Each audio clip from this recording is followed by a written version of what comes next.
نحمده ونستعينه ونستغفره ونعوذ بالله من شرور أنفسنا ومن سيئات أعمالنا من يهده الله فلا مضل له ومن يضلل فلا هادي له وأشهد أن لا إله إلا الله وحده لا شريك له وأشهد أن محمدا عبده ورسوله يا أيها الذين آمنوا اتقوا الله حق تقاته ولا تموتن إلا وأنتم مسلمون يا أيها الناس اتقوا ربكم الذي خلقكم من نفس واحدة وخلق منها زوجها وبث منهما رجالا كثيرا ونساء واتقوا الله الذي تساءلون به والأرحام إن الله كان عليكم رقيبا يا أيها الذين آمنوا اتقوا الله وقولوا قولا سديدا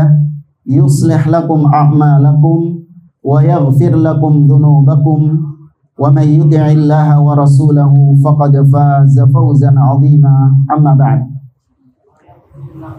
فإن أصدق الحديث كتاب الله وخير الهدي هدي محمد صلى الله عليه وسلم وشر الأمور محدثاتها وكل محدثة بدعة وكل بدعة ضلالة وكل ضلالة في النار.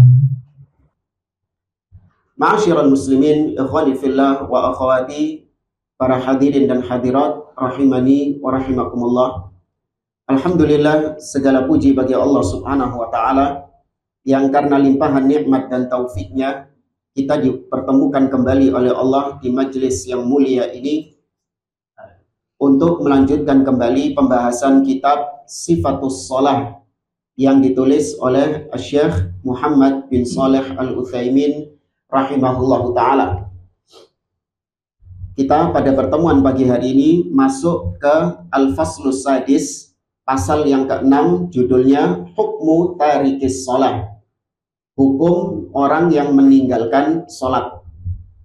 Ya, ini sebelumnya di muqaddimah sudah beliau singgung, namun beliau hanya menyinggung secara global hukum orang yang meninggalkan sholat.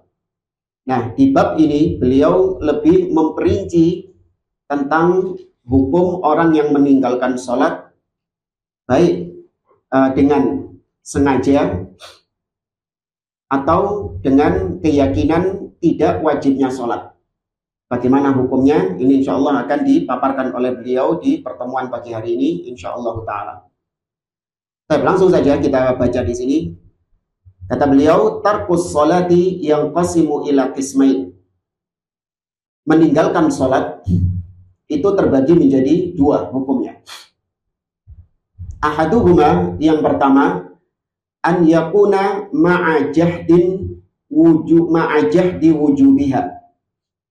Yang pertama, orang meninggalkan sholat dengan mengingkari akan wajibnya sholat itu. Jadi dia nggak sholat karena memang dia meyakini bahwa sholat itu nggak wajib. Yang mau sholat monggo, yang mau tidak sholat monggo, silahkan. La ikraha fiddin, jadi ini tidak ada paksaan dalam agama. Ya. Allah saja mempersilahkan kok, kita kok mewajib-wajibkan, gitu. Jadi dia meninggalkan sholat karena meyakini sholat itu nggak wajib. Fahada kufrun bila syak. Maka yang model seperti ini, maka dia itu kafir, tidak diragukan lagi kekafirannya. Meskipun dia sholat. Nah, jadi ada orang yang meyakini sholat tidak wajib, meskipun dia masih sholat, maka ini tetap dihukumi dia kafir, keluar dari Islam, tidak ada silang pendapat di antara para ulama akan kekafirannya. Li'anna jahda wujubis sholatil mafruḍah kufrun. Karena mengingkari wajibnya sholat yang 5 waktu itu adalah kekufuran. Jadi ini mengingkari wajibnya sholat yang 5 waktu. Bukan mengingkari sholat sunnah, bukan.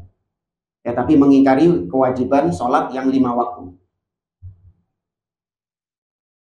Nah, perlu kita tekankan bahwasanya kita sedang berbicara tentang hukum. Kita sedang mempelajari tentang hukumnya, bukan dalam rangka untuk memvonis orang perorangannya. Ya, jadi nanti jangan keluar dari sini kemudian ngelihat orang nggak sholat langsung dikafirkan, dikeluarkan dari Islam. Enggak. Nanti urusan memvonis beda lagi. Ya, ada rincian-rinciannya, ada syarat-syaratnya. Dan itu yang menjatuhkan nanti adalah para ulama. Ya, bukan orang-orang biasa seperti kita. Memvonis individu-individunya. Tapi di sini kita sampaikan minimal sebagai ancaman bagi diri kita apabila muncul dalam diri kita keyakinan sholat itu nggak wajib. Ya, ini menjadi ancaman buat diri kita. Kekhawatiran. Kenapa dia dikafirkan? Litakdzibihi Allah wa rasulahu wal mu'minin. Dia dikafirkan karena dia mendustakan. Dengan dia meninggalkan sholat itu, dia mendustakan Allah Subhanahu wa Ta'ala. Dia mendustakan Rasulullah Sallallahu Alaihi Wasallam. Bahkan orang-orang beriman yang melaksanakan sholat juga dianggap dusta semuanya. Allah berfirman dalam surah An-Nisa ayat 115, "Wa may yushaqiqir rasula min ba'di ma tabayyana lahul huda wa yattabi' ghayra sabilil mu'minin." Waalaikumsalam. "Nuwallihi ma tawalla wa nuslihi jahannama wa sa'at masira." Kata Allah, barang siapa yang menentang Rasul setelah jelas kebenaran diterangkan kepadanya. Saya rasa nggak ada orang mukmin yang terang-terangan mengatakan saya menentang Rasul. Nggak ada. Dengan ucapannya, nggak mungkin ada. Namun dengan perbuatan, ya dengan perbuatannya, dia menentang Rasul Shallallahu Alaihi Wasallam yang telah mewajibkan sholat. Dengan dia meninggalkan sholat itu berarti dia sedang menentang Rasul Shallallahu Alaihi Wasallam meskipun lisannya tidak mengatakan saya menentang Rasul. Oke, mungkin kalau dia jahil, mungkin baru mu'alaf masuk Islam, ya kan, sehingga belum sampai ilmu kepadanya dan dia menganggap bahwasanya sholat itu nggak wajib karena belum sampai ilmu kepadanya. Oke, wajar. Tapi kata Allah di sini, mimba di mata tabayyana lahul huda. Dia menentang setelah dijelaskan kepadanya ilmu. Bukan karena kebodohan, bukan karena ketidaktahuan. Kemudian wayat tabi ghaira sabilil mu'minin, kata Allah.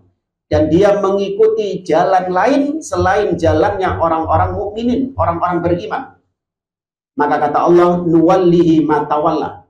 Kami biarkan dia berpaling kemana dia berpaling. Artinya semakin dia disesatkan oleh Allah Subhanahu wa Ta'ala. Wa nuslihi jahannam, dan di akhirat kami masukkan dia ke dalam neraka jahannam. Wa sa'at masira, dan itu seburuk-buruknya tempat. Kemudian kata Syekh, illa idza kana jahidal wujub li kaunihi haditha ahdin di Islam. Ini yang kita singgung tadi.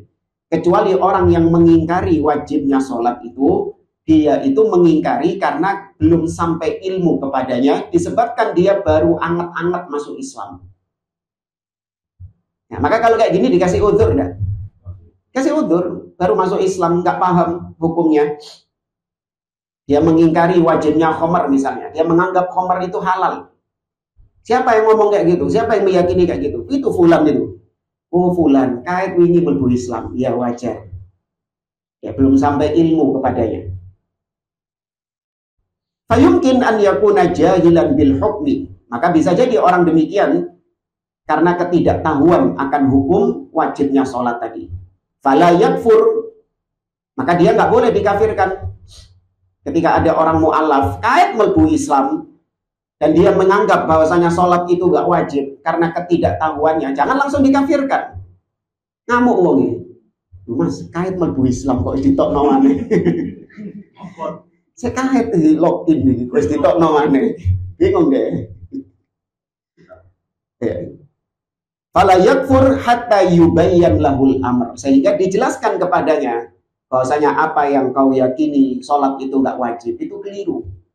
Ya, kau belajar Islam dari mana? Oh itu dari Gus Fulan dan Gus Fulan. Oh iya wajar. Biasanya memang katanya kalau sudah sampai tingkatan tertentu nggak wajib sholat itu. Tingkat makrifat. Ya, maka dijelaskan enggak. Nabi SAW yang lebih tinggi dari yang katanya makrifat tetap sholat sampai akhir hayatnya. Para sahabat yang tidak diragukan lagi kewalian mereka, ya tetap mereka sholat sampai akhir hidupnya. Tidak ada ceritanya orang sudah sampai tingkat tertentu dia tidak lagi diwajibkan sholat, nggak ada. Itu informasi yang keliru yang kau dapatkan. Dijelaskan kepada orang tadi. Tsumma in anada ba'da dzalik kafar. Nah, baru kemudian kalau dia tetap cengkal, ya tetap cengkal setelah disampaikan ilmu kepadanya, bisa jadi orang ini kafir. Dikafirkan. Itu kondisi yang pertama ya. Orang yang meninggalkan sholat dengan meyakini tidak wajibnya sholat. Apa hukumnya? Kafir. Hukum secara global. Ya, kita nggak bicara individu-individu. Kemudian yang kedua, ayyakuna tarkus sholati kasalan wa tahawunan ma'al iqrari bil wujub. Orang yang meninggalkan sholat tersebut dalam kondisi malas dan menyepelekan, menggampangkan, memudah-mudahkan. Ma'al iqrar bil wujub, tapi dia masih meyakini tentang wajibnya sholat. Ya, jadi dia meninggalkan karena malas atau meremehkan, tapi dalam hatinya dia masih yakin sholat itu wajib. Tapi ditinggalkan sama dia sholat itu. Oh, Allah Ghafurur Rahim. Ya, Allah itu Maha mengampuni. Ya, gampang taubat. Fahada yud'a ilaiha wa yu'mar biha. Maka model seperti ini kalau Anda dapati, ada orang-orang yang meninggalkan sholat karena malas, meremehkan, menunda-nunda, maka yang seperti ini didakwai, ya diajak untuk melaksanakan sholat.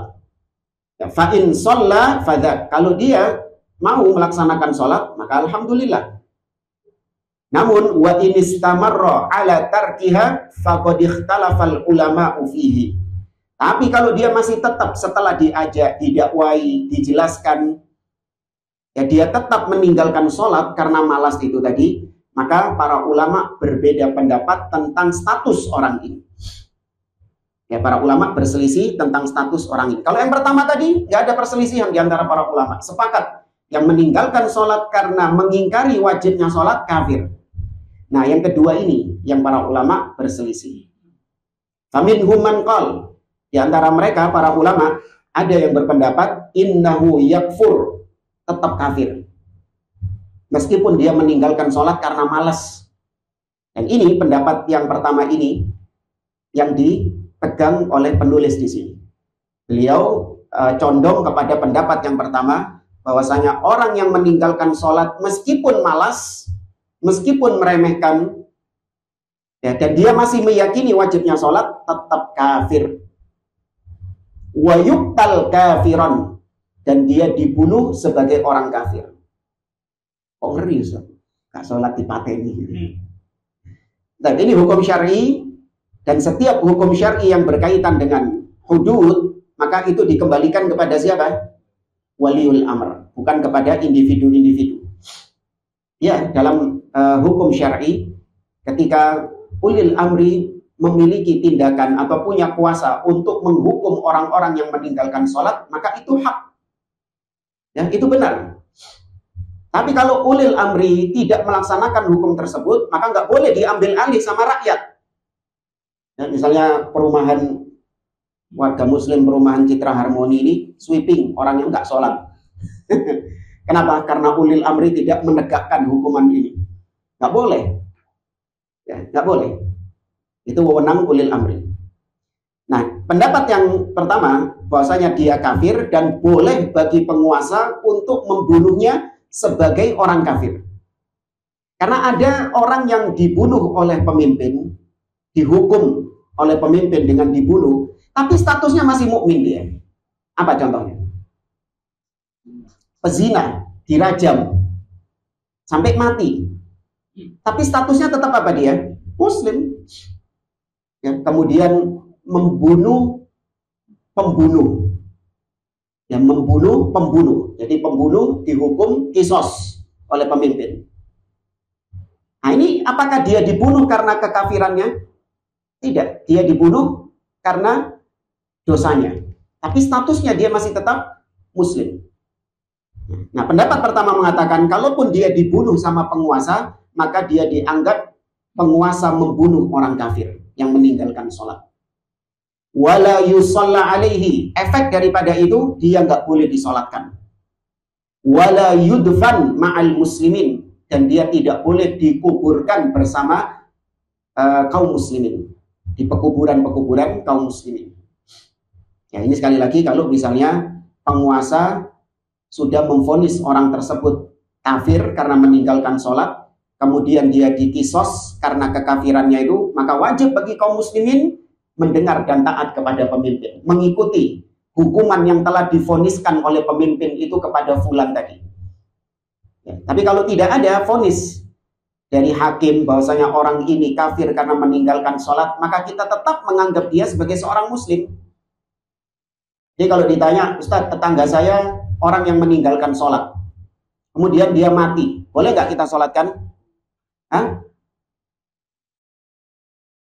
Ada tetangga kita tahu dia ini orang yang meninggalkan sholat, kemudian dia mati, boleh nggak kita sholatkan? Boleh, ya boleh, karena tidak ada vonis dari hakim akan kekafirannya, dan sedangkan kita nggak punya otoritas untuk memvonis individu sebagai kafir. Terus apa gunanya belajar ini tadi? Untuk kewaspadaan diri kita sendiri. Nah, ini tujuannya untuk kewaspadaan diri kita, bukan untuk menjadi pemvonis kafir, ini kafir, ini kafir. Enggak, itu bukan wewenang kita ya. Kata beliau, wa dalilu qauli haula minal Qur'an qaulullahi ta'ala 'anil musyrikin. Nah, apa dalilnya kalau orang yang meninggalkan sholat itu dia kafir? Di antara dalil yang menunjukkan akan hal ini adalah surat At-Taubah ayat yang ke-11.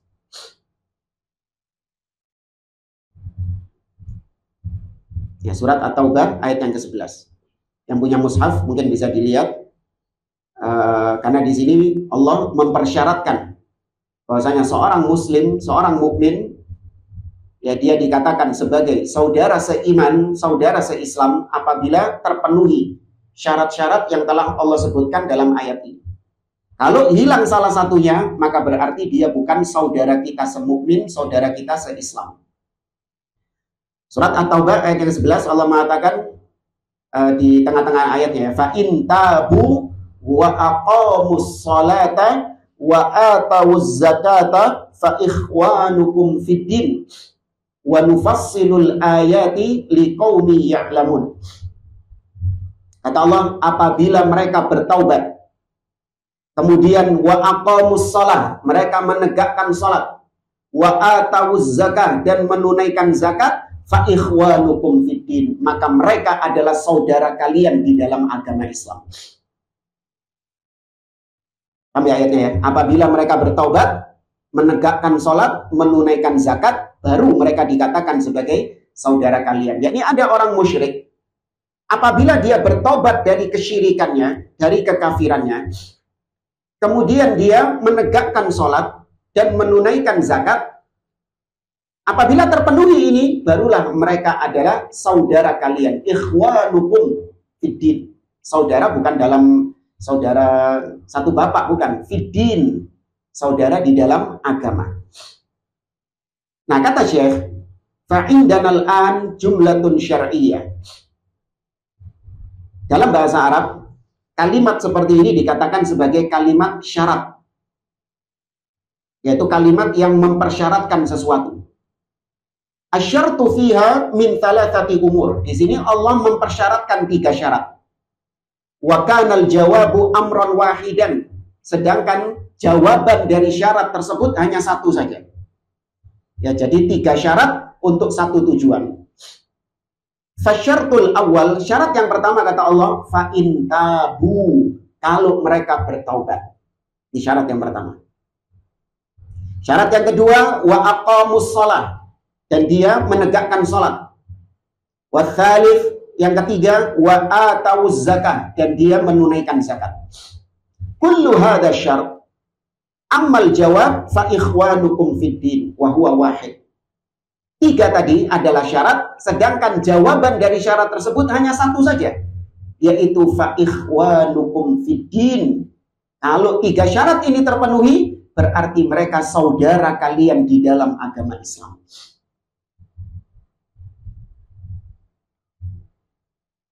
Wal qaidah, dan sedangkan ada sebuah kaidah yang berbunyi annahu idza rutiba syai'u ala syartin wahidin aw muta'addidin fa innal jawaba la yatimmu illa idza tamma syarat. Kata sebuah kaidah, apabila suatu perkara dipersyaratkan dengan beberapa syarat, maka tidak akan mungkin perkara itu bisa terwujud kecuali apabila syarat-syaratnya itu terpenuhi. Nah, di sini beliau mencontohkan, memberikan contoh untuk mendekatkan pemahaman. Cuman kayaknya contoh yang disebutkan oleh beliau di sini kayaknya kalau dalam kehidupan sehari-hari tidak kita dapati. Jadi saya berikan contoh dari diri saya. Seperti misalnya ketika dikatakan syarat mengurus KTP. Apa syarat mengurus KTP? Di atas 17 tahun.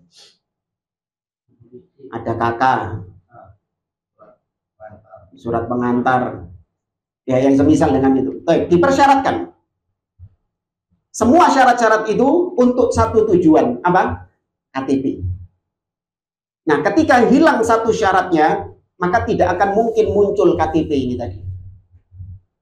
Nah, sama seperti tadi, Allah mempersyaratkan bahwa saudara kita se-Islam adalah yang punya 3 syarat ini. Kalau ada orang kafir yang punya 3 syarat ini, maka dia saudara kita se-Islam. Yaitu dia bertobat dari kekafirannya, dia menegakkan sholat, dan dia menunaikan zakat. Nah, di situ Allah menyebutkan salah satu syaratnya adalah sholat. Sehingga kata beliau, فَإِذَا تَخَلَّفَ وَاحِدٌ مِنْ هَذِهِ الثَّلَاثَةِ lam yujad al-jawab alladhi huwal ukhuwah fiddin. Dalam ayat tadi surat At-Taubah ayat 11, apabila hilang salah satu syaratnya, katakanlah hilang sholat dari orang tersebut. Ada orang musyrik masuk Islam, ya, tapi dia nggak menegakkan sholat. Dia bertobat dari kekafirannya betul, tapi dia tidak menegakkan sholat. Meskipun dia menunaikan zakat, maka dia nggak bisa dikatakan sebagai ikhwanukum fiddin, saudara kalian di dalam agama, karena hilang satu syaratnya. Nah, dari sini antum tahu alasan kenapa orang-orang yang tidak membayar zakat dikafirkan dan diperangi oleh khalifah siapa? Abu Bakar As-Siddiq. Tahu ya? Jadi mereka bukan meninggalkan sholat, tapi tidak menunaikan zakat. Karena nabinya sudah wafat. Dulu kami menunaikan zakat di masa Nabi SAW. Tapi setelah Nabi wafat, maka ya sudah selesai kewajiban zakatnya. Kami nggak akan mau menyerahkan zakat kepada selain Rasul SAW. Maka Abu Bakar memerangi mereka dan mengkafirkan mereka. Karena Allah dalam banyak ayat di dalam Al-Quran menggandengkan antara sholat dengan zakat. Wa aqamus sholah wa atuz zakah. Berapa banyak ayat-ayat yang seperti itu. Digandengkan antara sholat dengan zakat. Beda sama puasa, haji. Para ulama masih memberikan tidak terlalu straight menghukumi kafir kepada orang yang meninggalkan puasa dan meninggalkan haji. Ya, tapi kalau sholat sama zakat, ini para ulama benar-benar sampai menghukumi kafir orang yang meninggalkannya meskipun karena malas. Nah, sedangkan orang yang tidak berpuasa, ada orang yang meninggalkan puasa Ramadan. Bukan karena dia mengingkari wajibnya puasa Ramadan, tapi karena malas. Ya. Maka para ulama tidak mengkafirkannya. Dosa besar, iya dosa besar. Tapi para ulama tidak sampai mengkafirkannya. Beda dengan sholat, beda dengan zakat.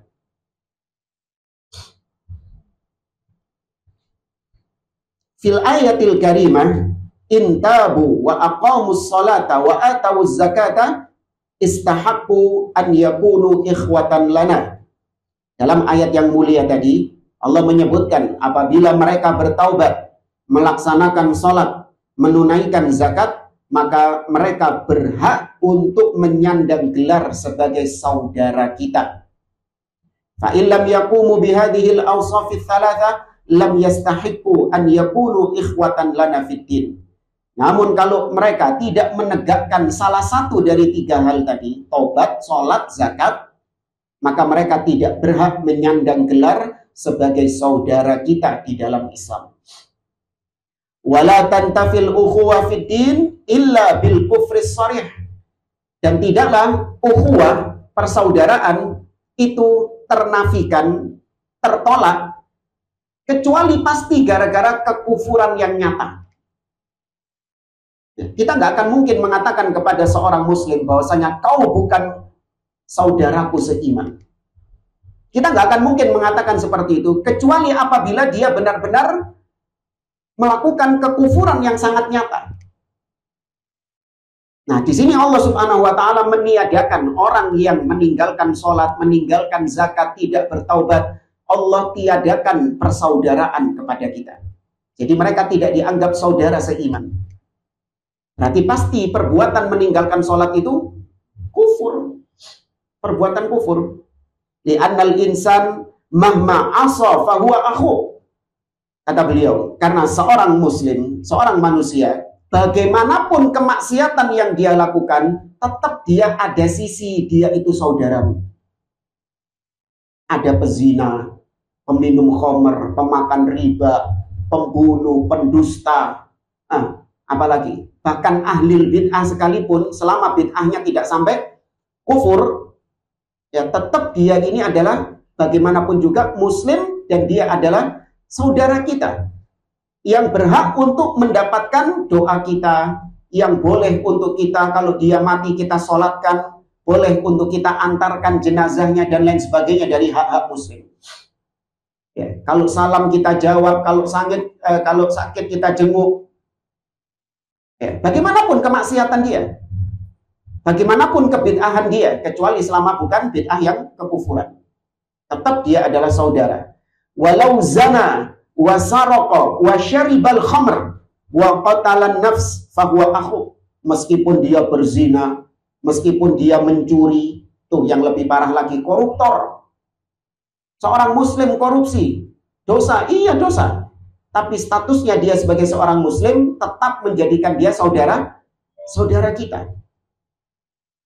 Minum khamr, meskipun dia membunuh jiwa, dia tetap saudara kita. Wala rubbama ba'dun nas yastaghrib hada. Mungkin sebagian orang merasa janggal. Kok iso iku lho? Koruptor diwara saudara kita. Ya pezina kok dibilang saudara kita. Gak sudi aku duit dulur kok ngono. Gak sudi aku punya saudara pezina, peminum khamr, pembunuh. Mungkin sebagian orang merasa asing, janggal dengan statement ini. Dia mengatakan kaifa yaf'al hadhil jaraimal kabira wa ma'a dzalika yakunu akhan lana. Bagaimana bisa ada orang yang melakukan perbuatan dosa yang sangat berat tadi, zina, membunuh, mencuri. Ya, bagaimana bisa ada orang-orang yang melakukan perbuatan dosa besar seperti itu, tapi di satu sisi dia masih tetap berstatus sebagai saudara kita. Maka dijawab oleh beliau, naqul, kita jawab, qala Allah Ta'ala berfirman dalam surat Al-Baqarah ayat 178. Ya, surat Al-Baqarah ayat 178. Ini bisa disimak yang bawa mushaf. Surat Al-Baqarah 178.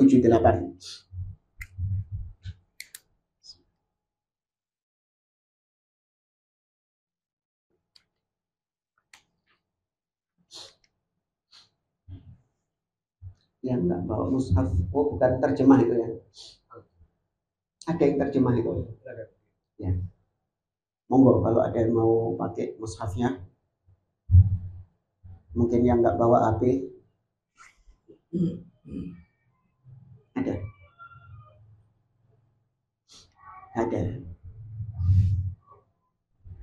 Allah berfirman, ya ayyuhalladzina amanu kutiba alaikumul qisasu fil qatla. Wahai orang-orang yang beriman, telah diwajibkan atas kalian mengkisos, dalam pembunuhan, yakni mengkisos orang yang membunuh maka dia dibunuh. Ya, ini siapa yang melakukan? Penguasa, pemimpin. Al-hurru bil hurri wal abdu bil abdi wal untha bil untha. Orang yang merdeka dengan orang yang merdeka, budak juga dengan budak, dan perempuan juga dengan perempuan, tetap dibunuh. Nah, ini ayat yang dijadikan dalil. Faman ufiya lahu min akhihi syai'un fattiba'un bil ma'ruf wa ada'un ilaihi bi ihsan. Barang siapa yang mendapatkan maaf dari saudaranya. Lihat di sini. Barang siapa yang mendapatkan maaf dari saudaranya. Apa maksudnya? Kata beliau, wal qisas yathbut fil qatlil amad. Hukuman kisos, orang yang membunuh dibunuh, itu bagi kasus membunuh secara sengaja. Makanya ada pengadilan. Di sini kenapa kita nggak boleh main hakim sendiri? Pencuri ketangkap langsung dikepuki, pembunuh langsung dibunuh, pezina langsung dirajam. Kenapa nggak boleh? Karena ada pengadilan terlebih dahulu. Diadili terlebih dahulu. Apakah benar sebagaimana yang dituduhkan bahwasanya dia membunuh? Apakah membunuhnya dengan sengaja atau karena ketidaksengajaan? Atau dia membunuh dalam rangka untuk membela dirinya yang sedang didolimi atau terancam dia dibunuh sama si pembunuh tadi? Ada pengadilan dulu. Ya, baru kemudian jatuh hukuman vonis tersebut, bukan main hakim sendiri. Ma'ahadha yaqulullahu azza wa jalla faman ufiya lahu min akhihi syai' idzan hadzal qatil muta'ammid lam yakhruj minal islam li'annahu akhun lil maqtul. Meskipun dia membunuh dengan sengaja, namun Allah menegaskan bahwa dia tidak keluar dari Islam. Apa buktinya? Allah masih menyebutkan bahwa si pembunuh masih saudara dengan yang dibunuh. Saudara apa ini berarti? Kakak adik? Saudara seiman. Padahal dia pembunuh. Allah masih mengatakan faman ufiya lahu min akhihi. Barang siapa yang mendapatkan maaf dari saudaranya. Ya, mendapatkan ampunan dari saudaranya. Maksudnya keluarga orang yang terbunuh itu memaafkan si pembunuh tadi. Sehingga si pembunuh tidak jadi dibunuh dan juga tidak usah membayar diat. Ya, karena dia mendapatkan maaf dari mendapatkan maaf dari keluarga korban. Ya. Tapi intinya di sini Allah masih menyebutkan bahwasanya membunuh si pembunuh dan korbannya itu adalah saudara, yakni saudara se-Islam. Maka kata beliau, al-ukhuwatu fid din la tantafi bil maksiyah. Maka dengan demikian persaudaraan itu tetap ada dan tidak akan pernah hilang dengan kemaksiatan. Jadi kalau ada saudara kita bermaksiat, jangan kemudian kita katakan dia bukan saudaraku se-Islam lagi. Loh, ini khawarij ini. Dia tetap saudaramu. Meskipun gini jamaah. Dalam masalah cinta itu tetap bertingkat-tingkat. Nggak sama dong kecintaan kita kepada saudara kita yang taat kepada Allah, yang meninggalkan maksiat, yang di atas sunnah, di atas tauhid. Kita cinta kan?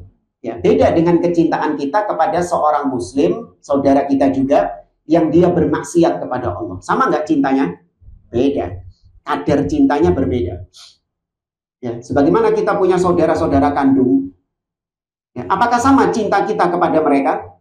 Nggak sama. Mungkin kita lebih cinta kepada kakak kita daripada kepada adik kita. Tapi meskipun demikian, bagaimanapun juga mereka tetap saudara kita. Ya, saudara sekandung ini. Tapi kecintaan, urusan kecintaan beda. Tergantung bagaimana dia taatnya kepada Allah, bagaimana dia ittiba'nya kepada sunnah. Sebesar itu pula cinta kita kepada dia. Sebaliknya kalau ada saudara kita yang ahli maksiat, ahli bid'ah, maka cinta kita pun juga tidak sebesar yang ahlu sunnah. Tapi bagaimanapun juga dia tetap masih seorang muslim, saudara kita yang berhak mendapatkan hak-hak sebagai seorang muslim. Ya, berhak untuk mendapatkan hak sebagai seorang muslim. Kalau ketemu salam misalnya, ya, atau sah sholat di belakang dia, sakit dijenguk, ya kan, kemudian diantarkan, kalau jenazah dia meninggal diantarkan, didoakan, disolatkan dan yang lainnya. Dia masih berhak mendapatkan hak-hak sebagai saudara muslim. Meskipun dia ahli bid'ah atau meskipun dia ahli maksiat. Nah. Mithalun akhar, contoh yang lain, qitalul mu'min li akhihi maksiatun wa fisqun wa kufrun. Sama seperti tadi, membunuh seorang mukmin, ya, saudaranya, membunuh seorang mukmin, membunuh saudaranya yang mukmin juga. Itu adalah perbuatan maksiat, perbuatan yang fasik. Ya. Dan perbuatan kufur, tapi kufur di sini kufur asghar, kufur kecil, bukan kufur besar. Artinya itu perbuatan dosa besar, membunuh itu. Bahkan Allah sebutkan dalam surat Al-Maidah, "Wa may yaqtul mu'minan muta'ammidan fajazaohu jahannam khalidan fiha wa ghadiballahu 'alaihi wa la'ana wa a'adda lahu 'adzaban alima." Barang siapa membunuh seorang mukmin dengan sengaja, maka balasannya jahanam. Dia kekal di dalamnya. Nah, sampai Allah menyebutkan kekal. Di sini para ulama menyebutkan bahwasanya balasan bagi orang yang membunuh seorang mukmin dengan sengaja itu tidak sama dengan orang yang kafir. Orang yang kafir juga kekal di neraka. Tapi kenapa disamakan? Karena orang yang membunuh dia dikatakan kekal, bukan berarti dia sama seperti orang kafir, tapi dia berada di neraka dalam jangka waktu yang sangat lama, seperti dia kekal di sana selama-lamanya. Tapi nggak kekal. Masih ada harapan nggak pembunuh yang diazab di neraka? Masih ada harapan nggak dia itu masuk surga? Masih ada harapan. Meskipun siksanya di neraka ini sangat panjang, sangat lama sekali. Yang kekal tidak akan mungkin dia masuk ke dalam surga cuman orang apa? Kafir, yang murni, tidak ada keimanan sama sekali. Dan ala kulli hal, dosa membunuh itu dosa yang besar. Lakinnahu la yukhrij minal millah. Tapi bagaimanapun besarnya dosa membunuh itu, tetap dia tidak keluar dari Islam. Tetap dia nggak bisa dikafirkan. Ya, dalilnya Allah berfirman dalam surat Al-Hujurat ayat 9 sampai 10. Allah mengatakan, wa in ta'ifatani minal mu'minina iqtatalu fa aslihu bainahuma fa in baghat ihdahuma 'alal ukhra fa qatilul lati tabghi hatta tafi'a ila amrillah fa in fa'at fa aslihu bainahuma bil 'adli innallaha yuhibbul muqsitin innamal mu'minuna ikhwatun fa aslihu baina akhawaykum. Kata Allah, apabila ada dua kelompok minal mu'minin, dari orang-orang beriman, dua golongan dari orang-orang beriman berperang. Berperang ini diapakan? Paten-patenan apa kiti-kitikan? Paten-patenan, bukan kiti-kitikan gitu. Berperang di kiti-kiti itu bukan. Saling membunuh, yang dibunuh, yang membunuh orang mukmin, yang diperangi juga orang beriman juga. Perhatikan di sini. Namun meskipun demikian, Allah masih tetap menyebutkan mereka sebagai mukminin. Meskipun paten-patenan, Allah masih menghukumi mereka mukminin. Wa in ta'ifatani minal mukminin, dari orang-orang beriman berperang, maka damaikan di antara mereka. Apabila sudah damai, namun salah satu dari dua kelompok yang berperang itu memberontak, ya, maka perangi yang memberontak itu. Ya, perangi yang membatalkan perjanjian damai itu tadi. Dan seterusnya dari ayat Allah. Ya, maka dalam ayat ini jelas juga bahwasanya membunuh tidak menyebabkan pelakunya keluar dari Islam. Dan kemudian kata beliau, amma minas sunnah fa hadithu Jabir radhiyallahu anhu anna Nabiy sallallahu alaihi wasallam qala.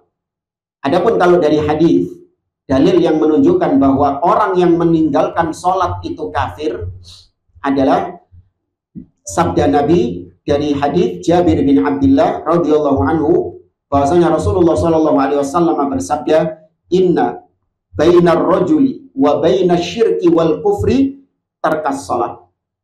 Sesungguhnya antara seorang dengan kekufuran, kesyirikan, dengan kekufuran dan kesyirikan, itu penghalangnya cuma sholat saja. Jadi kalau saya ibaratkan di meja ini ada botol sama tisu. Maka kita katakan penghalang antara botol dengan tisu ini cuma apa? Kitab, cuma buku. Ketika buku ini tidak ada, ya, maka tidak ada penghalang antara botol dengan tisu ini. Ketika bukunya nggak ada. Maka demikian, seseorang dengan kekufuran itu penghalangnya cuma sholat. Ketika sholatnya ini tidak ada, berarti orangnya kufur. Ya jelas ini hadisnya diriwayatkan oleh Imam Muslim. Ini dalil yang sangat terang benderang yang dipegang oleh beliau. Orang yang meninggalkan sholat, mau dia males, ya, atau apalagi dia meyakini sholat itu tidak wajib, tetap dikafirkan. Faja'ala Nabi sallallahu alaihi wasallam asyirka munfasilan ba'inan 'anil Islam wa ja'ala al-fasil tarkas shalah idzan tarkus sholati kufrun. Dalam hadis tadi Nabi menjadikan antara seorang dengan kekufuran itu penghalangnya adalah sholat. Antara seseorang dengan kesyirikan itu penghalangnya adalah sholat. Maka dipahami dari hadis tadi, meninggalkan sholat itu berarti kekufuran.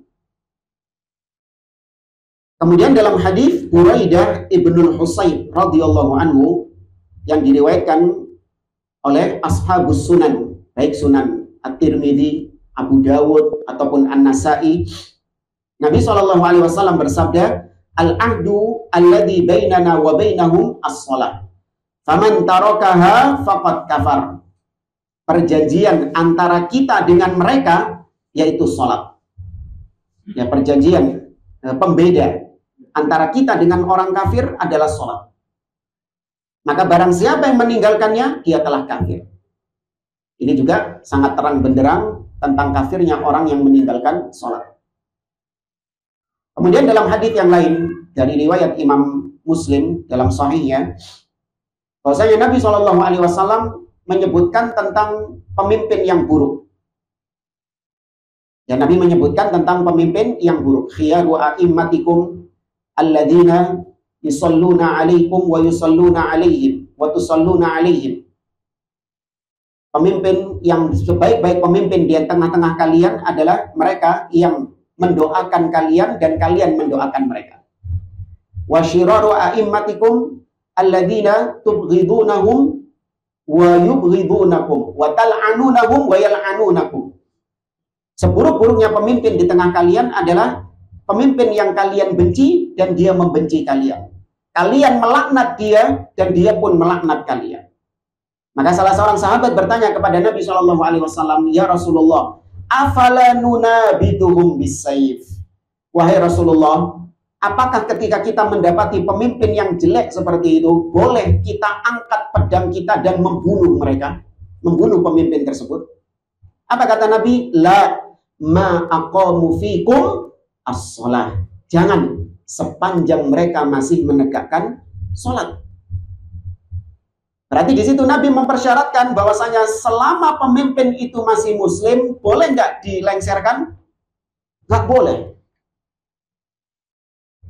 Tapi kalau pemimpin itu kafir, boleh dilengserkan dengan syarat-syaratnya. Nah, salah satu tanda ciri pemimpin itu kafir, yaitu sudah meninggalkan sholat. Sudah meninggalkan sholat. Jadi, bagaimanapun kemaksiatan, kedzaliman seorang pemimpin, sepanjang dia masih muslim, maka nggak boleh dilengserkan dari jabatannya. Makanya kita, bagaimana pendapat antum tentang peristiwa 98, di mana pemimpin kita dilengserkan ketika itu? Antum ridho nggak dengan peristiwa itu? Setuju nggak dengan peristiwa? Atau antum ikut dulu? Hah? Masih kecil ya? Lumayan. Antum setuju nggak dengan perbuatan itu? Itu hak atau batil perbuatan itu? Batil. Ya, pemimpinnya Muslim. Meskipun dituduh dengan tuduhan-tuduhan katanya korupsi, katanya nepotisme dan yang lainnya. Kalaupun memang benar seperti yang dituduhkan, tetap nggak boleh dilengsarkan karena statusnya masih apa? Muslim. Ya, ternyata tuduhannya nggak benar. Ya, tuduhannya nggak benar. Apakah ketika pemimpin yang dilengsarkan itu sudah berhasil dilengsarkan maka korupsi hilang? Hah? Kan katanya gitu kan dulu kan? Ya, apakah korupsinya jadi hilang di negeri kita? Tambah gede. Tambah nemen jamaah. Antum perhatikan dulu. Kalaupun memang ada korupsi, itu korupsinya benar-benar rapi, tersembunyi, bahkan korupsinya itu benar-benar di bawah meja. Ya, tidak terlihat, tidak terdeteksi.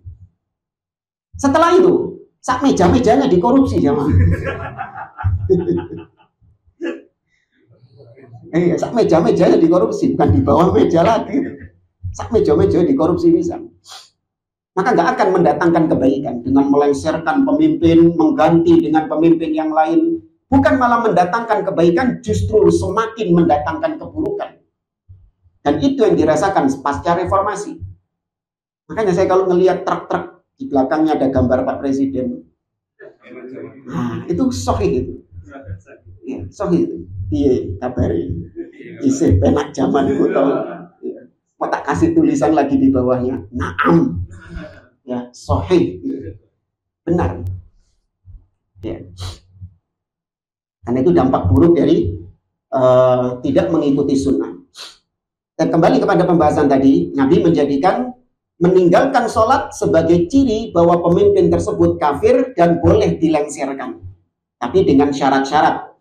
Seperti disebutkan, pemimpin kalau sudah kafir, dengan kekafiran yang nyata, bukan kekafiran yang diduga-duga ya, tapi benar-benar kufur. Kufrun bawahan kata Nabi, dengan kekufuran yang nyata. Indakum fihi minallahi burhan. Kau memiliki bukti di sisi Allah akan kekafirannya. Salah satunya meninggalkan sholat itu. Kalau memang sudah dipastikan kekafirannya, apakah langsung boleh kemudian kita melengsarkannya? Enggak. Diperhatikan dahulu beberapa syarat berikut. Yang pertama, setelah dipastikan kekufurannya, maka yang kedua, kemampuan kaum muslimin untuk melengsarkannya. Apakah kaum muslimin memiliki kemampuan, kekuatan ya untuk melengsarkannya? Kemudian yang ketiga, kalaupun sudah memiliki kekuatan, bagaimana ketika dilengsarkan, apakah timbul mudarat yang lebih besar? Ya, apakah timbul mudarat yang lebih besar atau tidak? Ketika dilengsarkan, ternyata banyak nyawa kaum muslimin yang melayang. Karena kaum muslimin lemah, sedangkan pemimpinnya masih kuat. Iya, pihak militer masih ada bersama pemimpin, sedangkan kaum muslimin hanya punya bambu runcing misalnya. Nah, kalau dipaksakan seperti yang terjadi di Suriah. Nah, di Suriah itu presidennya sudah disepakati akan kekafirannya, yaitu Bashar al-Assad. Ya, pengikut sekte Syiah Nusairiyah yang dikafirkan oleh para ulama, yang mengkafirkan para ulama bukan orang-orang awam. Jelas kekafirannya. Tapi tidak ada ulama ahlu sunnah yang menyeru kaum muslimin di Suriah untuk melengsarkan pemimpin, nggak ada. Mereka inisiatif sendiri. Hanya lihat apa yang terjadi, semakin rusak, semakin kacau negaranya. Terus gimana kalau kaum muslimin nggak memiliki kekuatan? Ya sudah, bersabar. Meskipun pemimpinnya kafir, tetap bersabar di bawah kepemimpinannya, namun kita tidak menganggap dia ulil amri. Sehingga tidak ada baiat, pundak kita tidak ada beban baiat kepada pemimpin tersebut. Dan tidak ada kewajiban bagi kita untuk mentaati perintahnya, kecuali yang memang ada maslahat untuk kita. Ini bedanya kalau muslim tinggal di Indonesia sama tinggal di Amerika misalnya. Kalau muslim tinggal di Amerika, ketika pemimpin memerintahkan sesuatu, antum wajib taat nggak? Tidak, nggak wajib taat. Ustaz, kalau saya nggak wajib taat, saya tidak mentaati, saya nanti di penjara, saya nanti didenda. Nah, ya sudah, kau mentaatinya karena khawatir akan sanksi yang diberikan oleh pemimpin. Sebatas itu. Bukan kau mentaati dalam rangka kau menjalankan ketaatan kepada Allah, bukan. Tapi hanya untuk menghindarkan diri dari hukuman, dari sanksi. Kalau antum nggak taat sama dia, antum dapat denda, dapat sanksi. Tapi kalau di Indonesia, pemimpinnya pemimpin muslim, maka ketaatan antum kepada pemimpin itu adalah lillah, karena Allah Subhanahu wa ta'ala. Bukan karena takut sama sanksinya, bukan.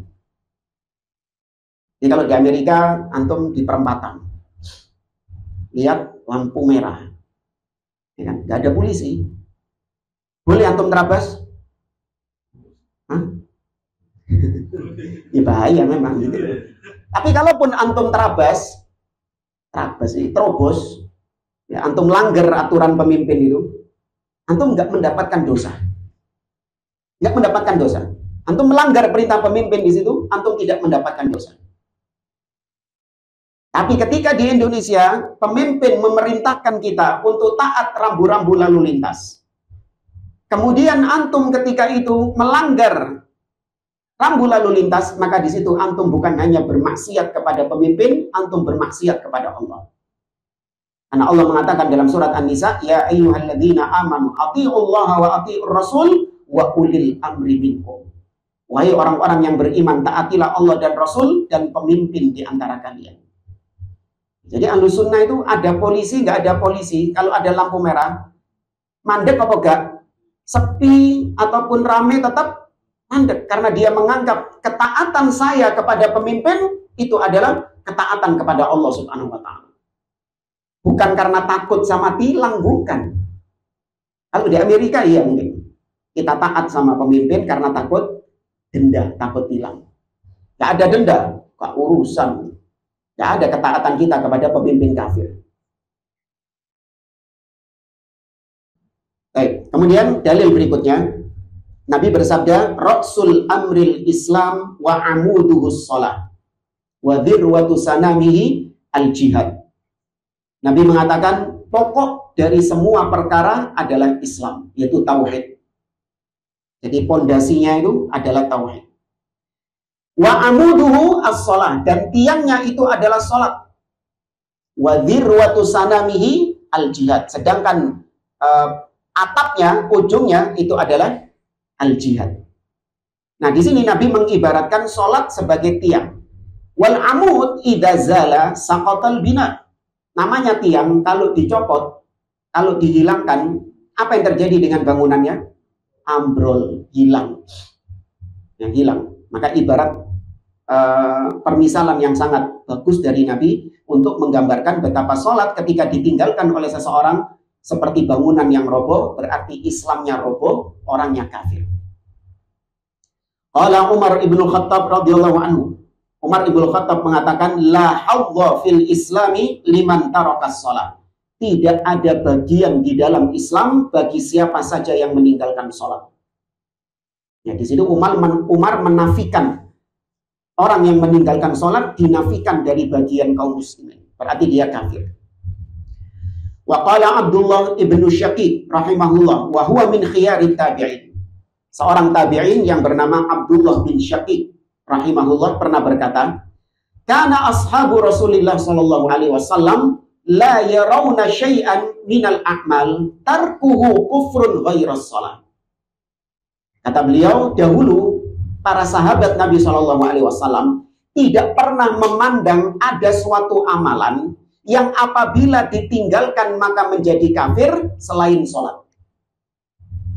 Ya, saya ulangi, para sahabat dulu memandang tidak ada amal-amalan dalam Islam yang apabila ditinggalkan menjadi kafir kecuali sholat. Berarti para sahabat memandang orang yang meninggalkan sholat kafir.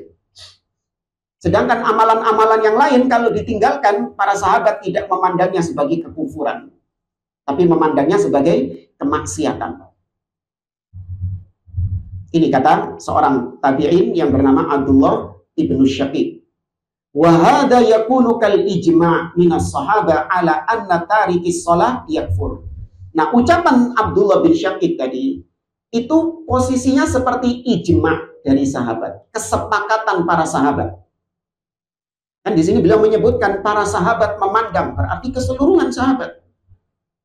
Ya, berarti itu adalah ijma' dari para sahabat bahwa orang yang meninggalkan sholat, dia kafir. Waqad hakal ijma' ala anna tarkas sholati yakfur ghairu wahidin minal ulama' wa minhum Ishaq ibn Rahawai rahimahullah al-imamul masyhur qala Abdullah ibn Nasr rahimahullah. Dan banyak dari ulama yang menukil kesepakatan akan hal ini. Kesepakatan bahwa orang yang meninggalkan sholat itu kafir. Di antaranya adalah Ishaq bin Rahawai, seorang ulama terkemuka rahimahullah ta'ala. Kemudian Abdullah bin Nasr rahimahullah berkata, Sami'tu Ishaq bin Rahawai yaqul. Aku pernah mendengar Imam Ishaq bin Rahawai pernah berkata, Sahha anin Nabi sallallahu alaihi wasallam anna tarikas sholati kafir. Telah sahih dari Nabi sallallahu alaihi wasallam bahwa orang yang meninggalkan sholat dia kafir. Kadzalika kana ra'yu ahli ilmi min ladun an-nabi sallallahu alaihi wasallam ila yaumina hada. Dan demikianlah pendapat para ulama-ulama sepeninggal Nabi sallallahu alaihi wasallam sampai hari ini, kata beliau, di zaman beliau, bahwasanya anna tarikas sholati amdan min ghairi udhrin hatta yadhhaba waktuha kafirun. Bahwa orang yang meninggalkan sholat karena sengaja tanpa udzur, maka sampai keluar waktunya, maka dia kafir. Kata Ishaq bin Rahawai. Wa qala Ibnu Hazm rahimahullah, wa qad jaa'a an Umar wa Abdurrahman ibn Auf wa Mu'ad bin Jabal wa Abi Hurairah wa ghairihim minas sahabah radhiyallahu anhum anna man taraka sholata fardu wahidatin muta'ammidan hatta yakhruja waqtuha fahuwa kafirun murtaddun wala na'lam lihaula'i minas sahabati mukhalifan.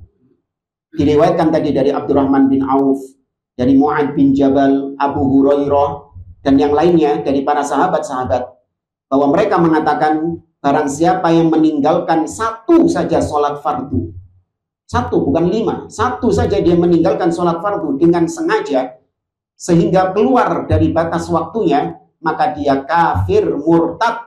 Dan kita tidak mengetahui ada sahabat yang menyelisihi akan hal ini. Berarti itu ijma', kesepakatan para sahabat.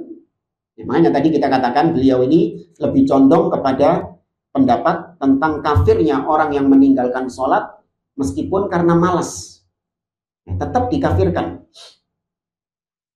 Wa dzakarahul Mundhiri rahimahullah ani bin Mas'ud wa bin Abbas wa Jabir bin Abdullah dan yang lainnya. Beliau sebutkan nama-nama para ulama-ulama dari kalangan sahabat dan juga para ulama dari kalangan setelahnya. Seperti Imam Ahmad, Ishaq bin Rahawai, Abdullah ibnul Mubarak, Ibrahim an-Nakhai dan yang lainnya.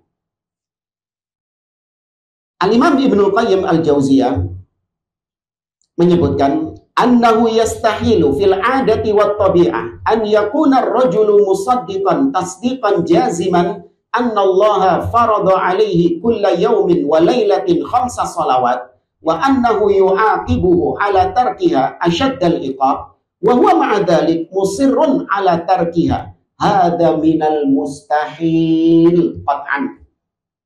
Kata Imam Ibnu Qayyim, termasuk hal yang enggak mungkin, mustahil, nonsense, ya nggak mungkin, baik secara kebiasaan manusia atau secara tabiat manusia.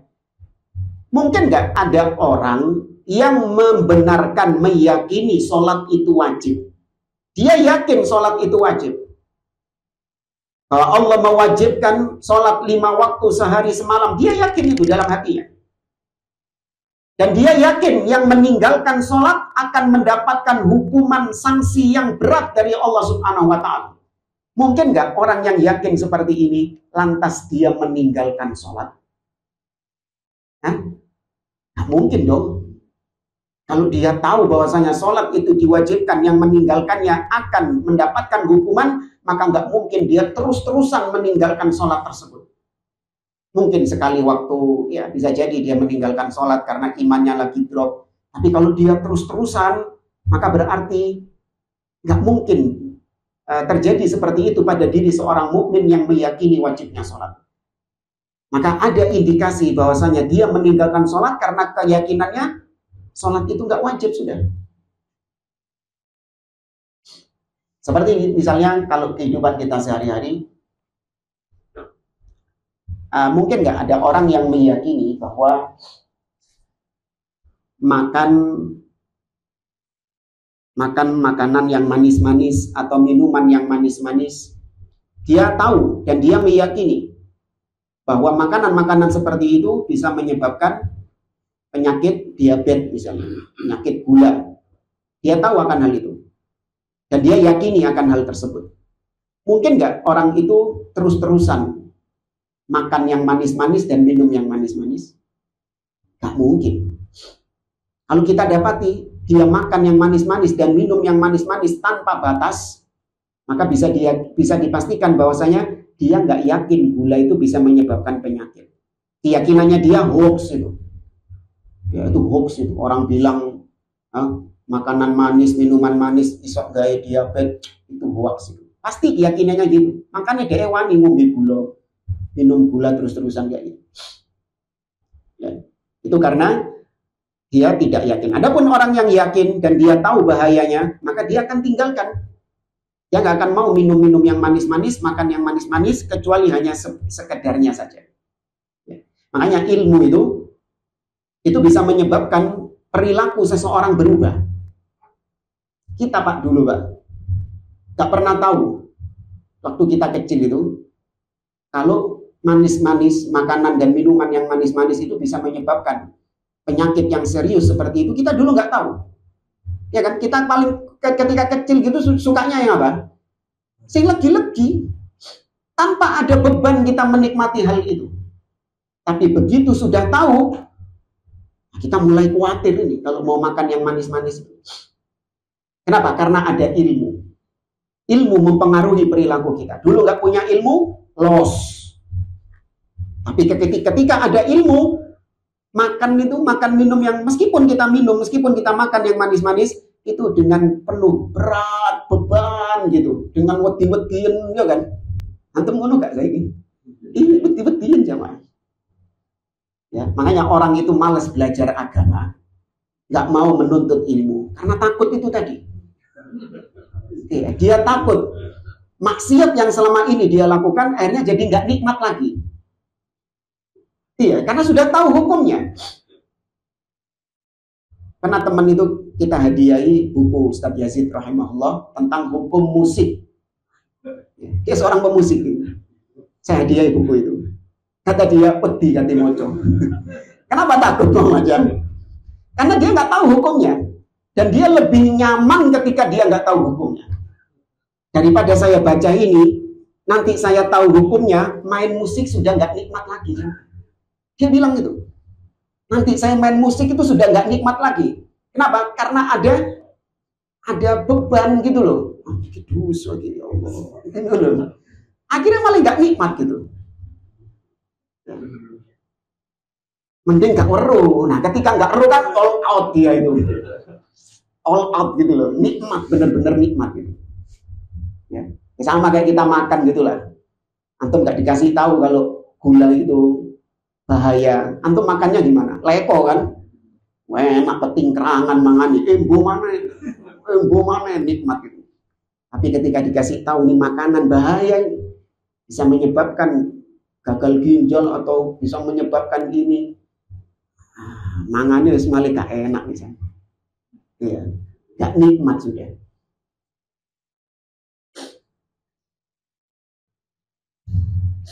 Kemudian kata beliau, wa dhahaba ba'dul ulama ila anna tarikas sholati yuqtal haddan la kufran. Fayuqtal wa yughassal wa yukaffan wa yusalla alaihi wa yudfan ma'al muslimin wa yud'a lahu bil maghfirah. Nah, itu tadi pendapat ulama yang mengatakan bahwa yang meninggalkan sholat dengan sengaja karena malas, dia itu dikafirkan dan dia dibunuh oleh pemimpin karena kekafirannya. Nah, pendapat yang kedua mengatakan, sebagian ulama mengatakan, orang yang meninggalkan sholat meskipun karena malas, dia tetap dibunuh tapi tidak dikafirkan. Dia hanya dibunuh sebagaimana pezina dibunuh, sebagaimana pembunuh dikisos. tidak dikafirkan. Dia tetap boleh disolatkan, ya, boleh dikuburkan di pemakaman kaum muslimin, boleh didoakan minta ampunan kepada Allah bagi dia. Pendapat yang kedua mengatakan seperti itu, dan ini yang dipegang oleh Imam Syafi'i. Jadi betul Imam Syafi'i itu tidak mengkafirkan orang yang meninggalkan sholat karena malas, betul. Tapi jangan dipotong sampai sini. Imam Syafi'i menyebutkan yustatab, dia wajib dimintai tobat oleh pemimpin. Ditangkap kemudian dimintai pertobatan. Fa in taba, kalau dia bertobat dilepaskan. Dia mau mengerjakan sholat maka dilepaskan. Wa illa yuktal, kalau nggak mau bertobat maka dieksekusi oleh pemimpin. Ini kalau ditegakkan hukuman syar'i.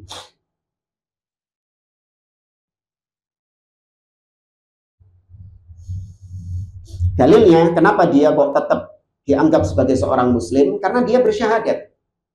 Nabi mengatakan, man syahida an la ilaha illallah wahdahu la syarikalah wa anna Muhammadan abduhu wa rasuluh wa anna Isa abdullahi wa rasuluh wa kalimatuhu alqaha ila Maryam wa ruhun min wal jannatu haq wan naru haq adkhalahu Allahul jannah ala ma kana minal amal.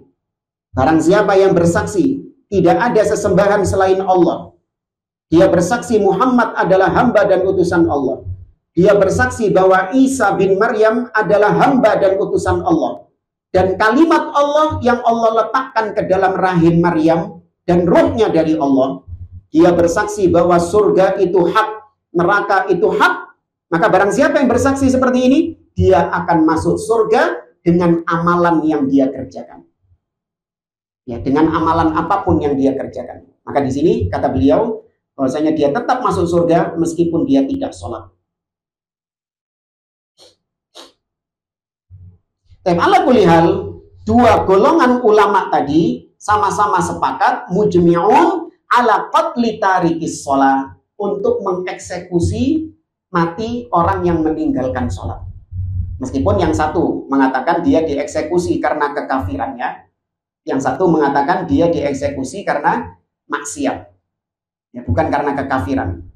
Yang dieksekusi karena kekafirannya maka nggak boleh disolatkan, nggak boleh didoakan, nggak boleh dikuburkan di pekuburan muslim. Adapun pendapat yang mengatakan dia dieksekusi karena meninggalkan sholat itu maksiat, maka dia tetap boleh disolatkan, boleh didoakan, boleh dikuburkan di pekuburan kaum muslim. Imma kufran kama huwa dhahirun nusus wa imma haddan kama huwa dhahirun nususin ukhra ala adami kufri. Ya, kemudian beliau memberikan nasihat, fa'ajab liqaumin yatahawanuna hadzal asra bisalatihim. Maka sungguh sangat mengherankan begitu kerasnya para ulama, ya. Jangan mengentengkan loh tadi para ulama sampai khilaf itu, dua-duanya itu ngeri jamaah yang meninggalkan sholat. Jangan enak-enakan, oh saya megang pendapatnya Imam Syafi'i saja. Imam Syafi'i itu lebih apa? Lebih bijak, lebih moderat, gak suka mengkafirkan. Iya, gak mengkafirkan, tapi Imam Syafi'i nyuruh apa? Nyuruh membunuh. Mintai tobat, gak tobat, suruh membunuh. Maka aneh kata beliau, kalau ada yang masih meremehkan tentang sholat ini. Kata beliau, sungguh saya sangat terheran dengan suatu kaum yang meremehkan sholat di zaman sekarang ini. Wa yanshagiluna bisyahwatihim, mereka disibukkan dengan syahwat mereka. Yatathaqaluna amalan la yablughu haddahul adna sa'ah, merasa berat dengan melaksanakan sholat yang gak sampai sholat ini 1 jam. Sholat ini gak sampai 1 jam sehari jamaah. Subuh, duhur, asar, maghrib, isya, kalau di total sampai 1 jam, sampai pirang menit saya jadi sholat itu paling, 10 menit, ya kan, 15 menit, ya taruhlah pas 1 jam sudah. Sisanya untuk apa? Macam-macam. Ya. Kok bisa mereka merasa berat? Wa yumduna sa'atil katsira fi umurin la khaira lahum fiha, dan mereka menghabiskan banyak waktu-waktu mereka pada perkara-perkara yang tidak mendatangkan kebaikan sama sekali bagi mereka. Main game, Main game. Ini bukan hanya menimpa anak-anak kecil, jemaah. Ya, orang-orang yang sudah dewasa, yang mungkin masa kecilnya kurang bahagia, habis waktunya main game. Ya, kita lihat sekarang semakin menjamur lagi rental PS. Soalnya enggak, jemaah. Di sini masih ada enggak ini? Ada ya.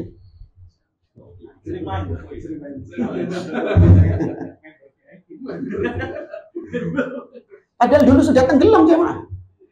Dulu waktu kita masih kecil, ya menjamur di mana-mana rental PS. Mana-mana banyak, semua rumah itu hampir bikin rental PS sampai dulu. Soalnya di tempat kita ini. Terus setelah itu menurun, kalah sama warnet. Nah, mulai muncul kalah sama warnet. Gak ada yang buka rental PS, bangkrut semuanya. Sekarang wallahu a'lam kok muncul lagi sih. Iya makanya ada PS yang baru lagi, PS5. Dan pesertanya bukan anak-anak. Iya, bukan anak-anak karena sewanya mahal. Maka saya lihat yang main di situ kebanyakan orang-orang dewasa yang main. Ya seumuran anak-anak gitu. Yang dulu mengenang masa lalu. Nampak jelas. Mereka menghabiskan cukup kan main PS 10 menit, 15 menit.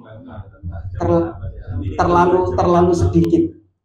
Ya, terlalu sedikit kalau 10 menit, 15 menit dipakai buat main PS. Tapi waktu yang sangat lama ketika dipakai untuk sholat. Ketika baca Quran. Sholat berapa menit? Ya, saya sholat 15 menit. Suwe nih. Langsung dianggap suwe. Dianggap lama. Ya, kalau sholat sunnah biasanya berapa menit? 2 rakaat. Ya, saya mungkin 2 rakaat bisa sampai 10-15 menit. Suwe nih. Heran mereka itu. Cek suwe nih gitu. Ya, padahal permainan-permainan yang mereka mainkan tidak mendatangkan pahala di akhirat dan juga tidak mendapatkan kebaikan dunia. Iya, nggak mendapatkan apa? Kalau mendapatkan fulus ya dari game-game seperti itu, maka jatuhnya apa? Judi. Jatuhnya malah judi. Afala yadhunnu ulaika annahum mab'utsun li yaumin 'adzim yauma yaqumun nasu li rabbil alamin. Tidaklah mereka takut kelak mereka akan dibangkitkan di hari kiamat dan mereka akan berhadapan dengan Allah, diberdirikan di hadapan Allah Subhanahu wa taala, ditanya tentang nikmat yang sudah Allah berikan kepadanya, yaitu nikmat waktu. Allah mengatakan la tus'alunna yauma idzin 'anin na'im. Sungguh kelak kalian akan ditanya tentang nikmat kalian. Fa ayyu dinin li syakhsin yada'us shalah ma'a yusri amaliha wa qillati ma tashghalu min waqtin wa kathrati thawabiha wa 'idami masalihiha wa manafi'iha 'alal qalbi wal badani wal fardi wal jama'ah wal qawli wal amal wa hiya 'aunun lil mar'i 'ala 'amalihi. Maka agama apa yang diharapkan dari seseorang yang meninggalkan sholat? Padahal sholat itu sangat mudah, tidak menghabiskan banyak waktu, tidak membuat capek, tidak membuat lelah, tapi pahalanya sangat besar. Manfaat yang didapatkan sangat luar biasa, bisa menenangkan hati seseorang, bahkan bisa membuat kualitas masyarakat kaum muslimin menjadi baik ketika mereka menegakkan sholat. Bahkan itu bentuk pertolongan kepada Allah, minta tolong kepada Allah. Allah mengatakan wasta'inu bis-sabri was-shalah. Minta tolonglah kepada Allah dengan bersabar dan melaksanakan sholat. Ya. Kemudian kata beliau, agama apa yang diharapkan dari seseorang yang meninggalkan sholat? Padahal Allah telah banyak mengancam orang yang meninggalkan sholat di dalam banyak ayat di dalam Al-Quran. Allah mengatakan dalam surat Al-Muddathir misalnya, ma salakakum fi saqar. Apa yang menyebabkan kalian masuk ke dalam neraka saqar? Yang disebutkan pertama kali, qalu lam naku minal musallin. Dulu kami di dunia enggak sholat. Disebutkan pertama kali penyebab mereka masuk ke dalam neraka saqar. Allah mengatakan fawailul lil musallin. Celaka bagi orang-orang yang sholat. Di sini Allah Azza wa Jalla menyebutkan orang yang sholat masih terancam dengan neraka. Wail itu jangan diartikan celaka saja. Tapi wail itu adalah ancaman neraka. bagi orang yang mengerjakan sholat. Tuh, yang mengerjakan, bukan yang meninggalkan. Tuh. Sing sholat naik masih belum selamat dari ancaman neraka. Maka nggak perlu kemudian bertanya, sing gak sholat ya apa Ustaz? Iya. Itu pertanyaan yang bodoh itu. Ketika sudah dikatakan orang yang sholat masih terancam dengan neraka, si takon mani, lu sih nggak sholat ya apa Ustaz? Ya. Tapi nggak semua orang yang sholat, yaitu mereka yang alladzina hum an sholatihim sahun, yaitu mereka yang lalai. Di antara bentuk lalai tadi meremehkan, ya sampai keluar, menunda-nunda sampai keluar waktunya, ya, atau kadang sholat, kadang enggak, atau STMJ, apa STMJ? Sholat terus, maksiat jalan, alhamdulillah. Ya.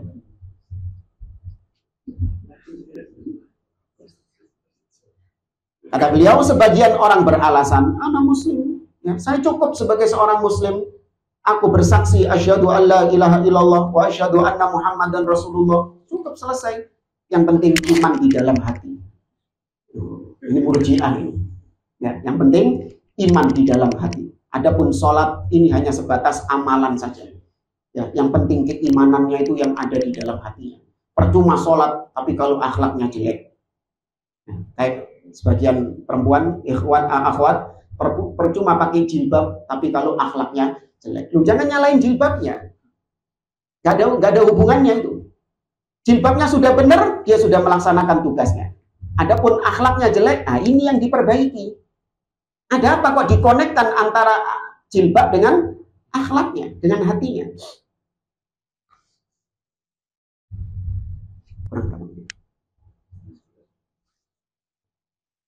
Setengah 11 sudah. Mau tanya jawab. Dan sebelum kita tutup, maka kesimpulan dari yang beliau sampaikan di sini, bahwasanya orang yang meninggalkan sholat, maka di dunia dia dihukumi murtad.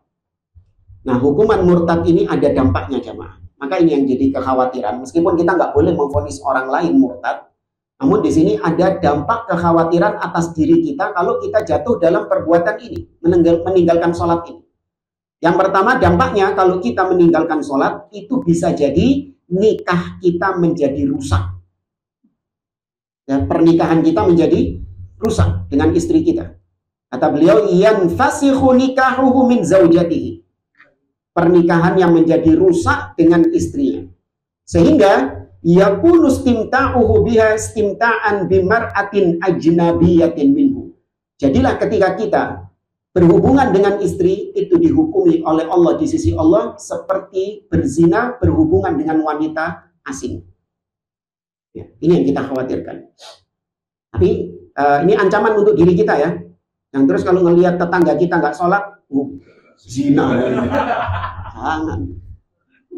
Wah, karena dia zina, ayo kita rajam. Wah, tambah parah ini. Kemudian dampaknya yang kedua, tidak halal sesembelihannya. Tuh. Tidak halal sesembelihannya. Nah, ini yang kalau Idul Adha sering saya tekankan, cari jagal yang sholat. Jangan mencari jagal yang nggak sholat. Karena ada kekhawatiran ini. Ya, yang meninggalkan sholat tidak halal sesembelihannya. Masih yang ngomong bismillah. Ya, meskipun dia mengucapkan bismillah. Kemudian yang ketiga, dampaknya kalau dia meninggalkan sholat, maka dia tidak sah menjadi wali untuk pernikahan putrinya. Dia nggak bisa menikahkan putrinya. Maka kalau dia memaksakan diri menikahkan putrinya, padahal dia orang yang meninggalkan sholat, maka pernikahan putrinya tidak sah. Tidak sah pernikahannya.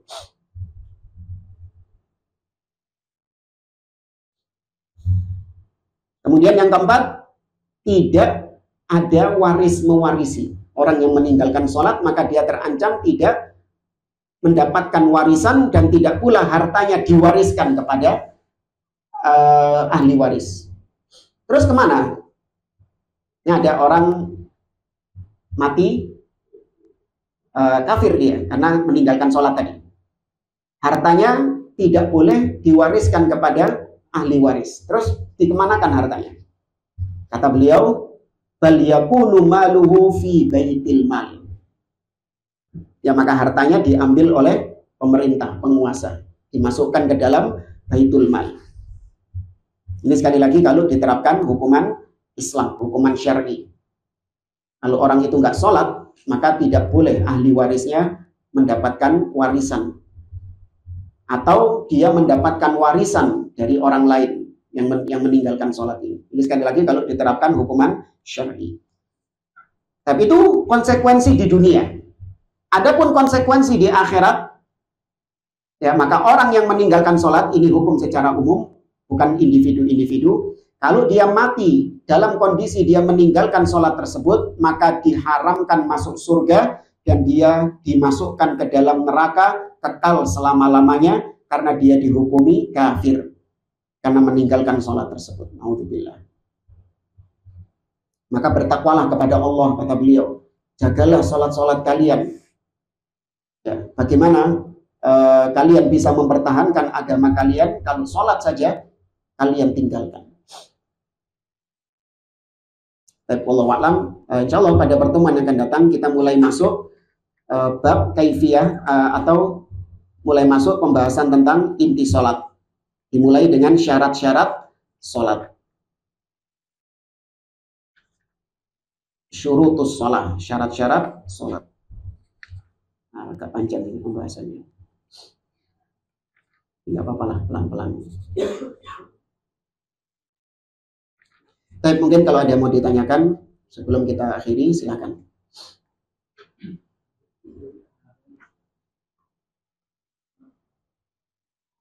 Ya.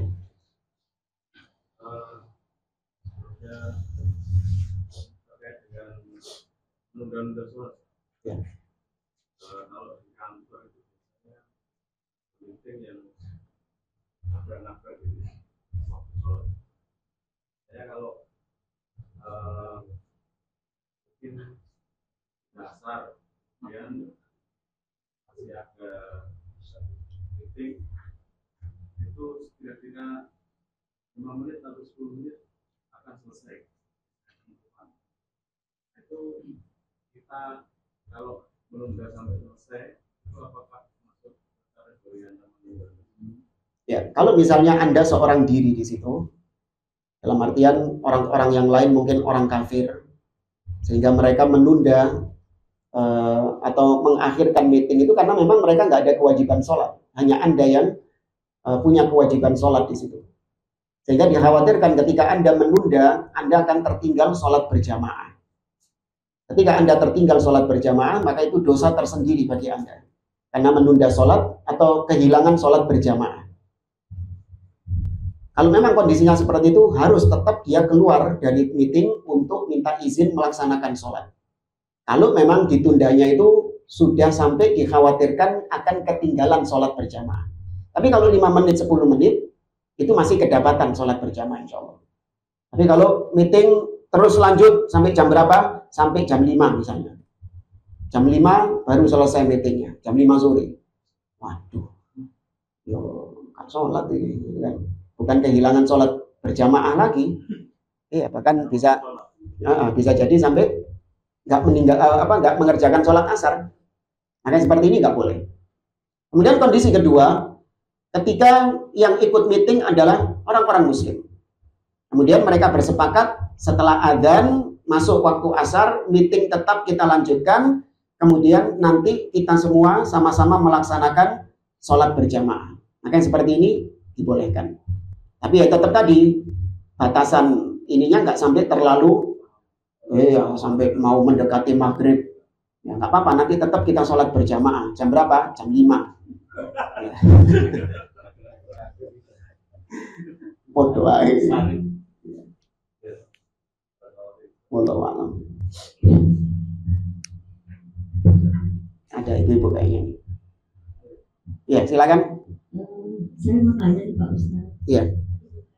Dengan kesimpulan yang terakhir itu saya tertarik dengan apa yang disampaikan oleh Pak Ustaz, bahwa di situ ada disinggung tentang tidak halal sebenarnya bagi orang yang tidak sholat, kemudian juga di situ tidak sah menjadi wali untuk pernikahan putrinya. Ya. Bagaimana kita mengetahui kalau hal ini tidak ada yang memberitahu gitu, Pak Ustaz? Kayaknya sulit kita memastikan bahwa orang ini sholat atau tidak. Apakah itu kita harus tanyakan kepada pihak keluarganya atau kepada pihak istrinya untuk mendapatkan jawaban yang pasti. Untuk yang apa? Tukang begal, jagal, begal, jagal. Oh, jagal. Ya, ini yang ditanyakan yang jagalnya itu. Sembelihan maksudnya untuk jagal hewan itu Ya. ya, Ustaz? Ya mungkin. Kan kita kalau memakan hasil sembelihan itu kan tidak sah gitu maksudnya, Ustaz. Iya, kalau kita tidak tahu ya sudah.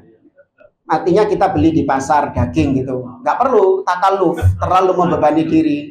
Ini yang beli sopo ini. Oh, yang beli fulan, alamatnya di mana? Ya, oh alamatnya di sini. Terus ditanyakan ya keluarganya. Kalau tidak tahu langsung boleh, tidak ada syarat kita harus bertanya-tanya seperti itu. Cuman kalau kita punya kemampuan diberi amanah, maka kita mencari yang terbaik, tukang jagal yang melaksanakan sholat. Seperti kalau kita misalnya jadi kepala RPH, rumah potong hewan misalnya. Ya kan kita diamanai jadi kepala RPH. Maka kita harus menerapkan yang syar'i. Kita perintahkan para tukang-tukang jagal di situ untuk melaksanakan sholat. Karena kita punya kuasa di situ. Atau kita jadi panitia kurban di suatu masjid misalnya. Maka kita cari jagal-jagal yang memang diketahui dia ini melaksanakan sholat, menegakkan agamanya. Nah, itu taunya dari mana? Ya gampang, kita bisa mungkin tanya kepada teman-temannya bagaimana sholatnya dia. Dan kalau di RPH itu setahu saya sudah ada standarnya. Ya, bahkan ada tesnya saya dengar itu. Tukang jagal itu. Yang lebih miris lagi kita dengar cerita itu. Ada tukang jagal yang ketika mengetahui ada tes sholat, maka dia mengundurkan diri, nggak mau ngambil sertifikasi itu. Dia sudah mundur terlebih dahulu. Ketika tahu bahwasanya tesnya itu adalah tes sholat, dia lebih memilih untuk tidak mengambil sertifikasi jagal itu, sertifikasi halal itu. Karena dia nggak sholat. Iya, karena dia nggak sholat. Nah, itu upaya pemerintah untuk tetap menjaga sesembelihan itu halal. Tapi kalau kita beli di pasar, ya sudah, nggak perlu kita membebani diri dengan menginterogasi penjualnya, nggak ada. Ya. Sepanjang dia Muslim, apalagi di negara kita ini mayoritas Muslim, ya maka sudah dihukumi sesembelihannya halal. Kecuali kalau kita lagi berada di negara non-Muslim yang selain ahlul kitab. Ya, seperti dulu ketika kami di di Hong Kong.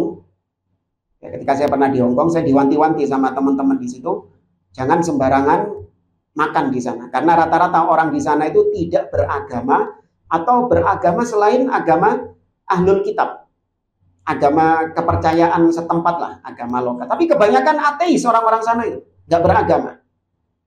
Maka jangan sembarangan makan makanan, hatta itu merek-merek yang sudah umum dijual, seperti McD lah, atau KFC lah, atau apa, tetap itu haram. Karena mayoritas yang menyembelih adalah orang-orang itu, bukan orang-orang Muslim.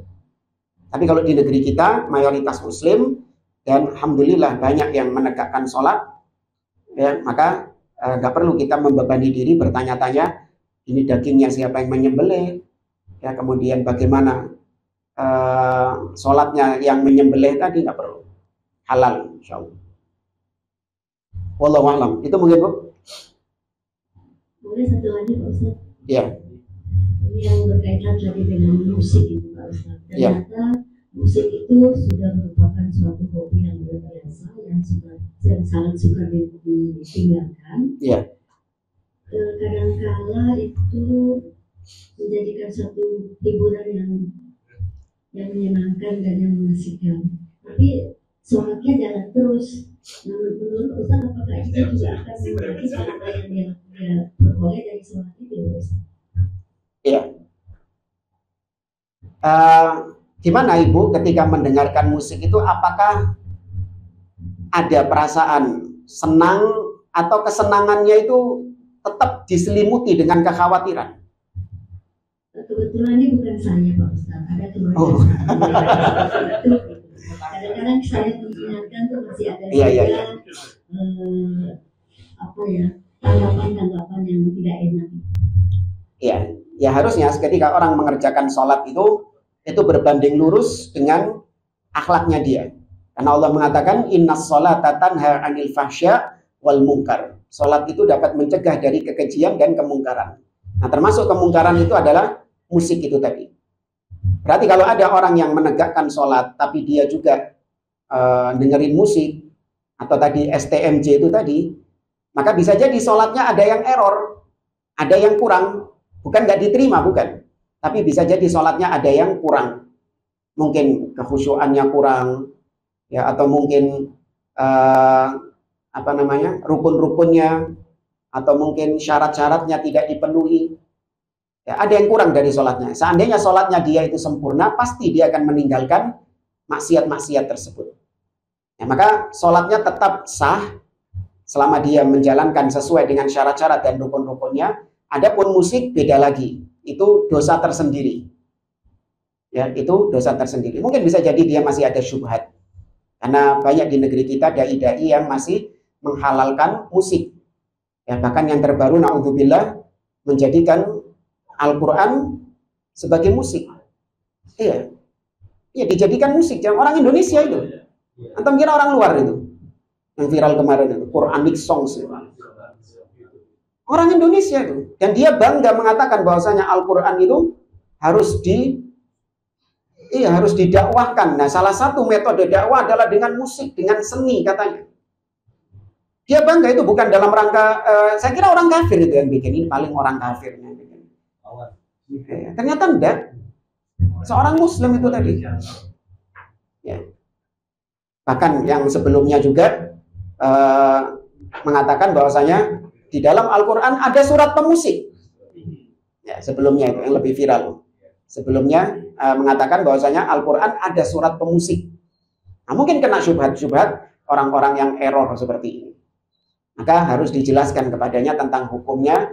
Ya, minimal, kalaupun dia masih belum meninggalkan musik, insya Allah sudah mulai ada ketakutan. Jadi dia mendengarkan musik sudah nggak nikmat seperti dulu lagi. Pasti gerundel. Iki gara-gara fulan ini. Iya. Aku ngerungokno musik malah enak kabeh ngono lho, iya. Kalau dulu itu bisa los gitu loh. Paham ya maksudnya ya? Iya, kok sekarang kok berat gitu mau ngeplay musik itu kok antep gitu. Gara-gara fulan iki ate digawe wero aku. Bisa enak-enak gak wero. Digawe wero. Itu mungkin wallahu a'lam. Ya.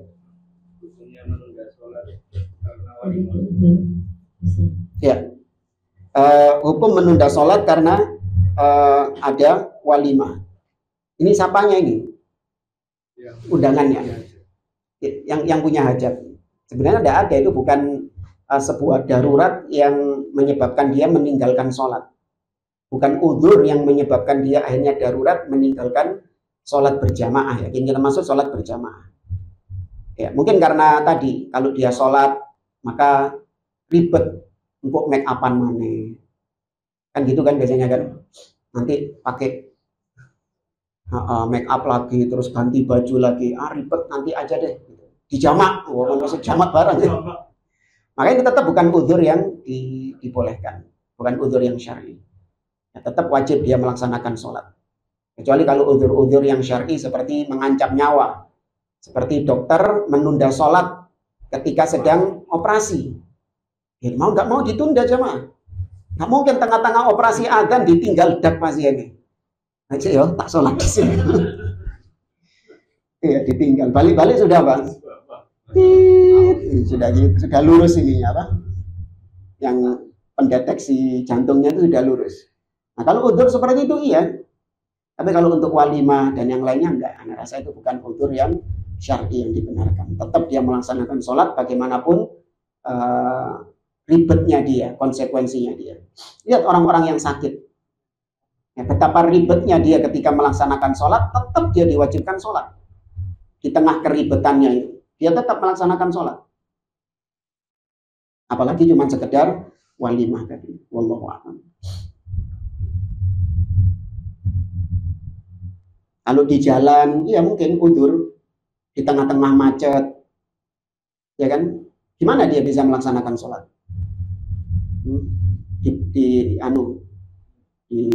Berhentiin mobilnya, kemudian gelar sejadah gitu, tabraki wong-wong gitu.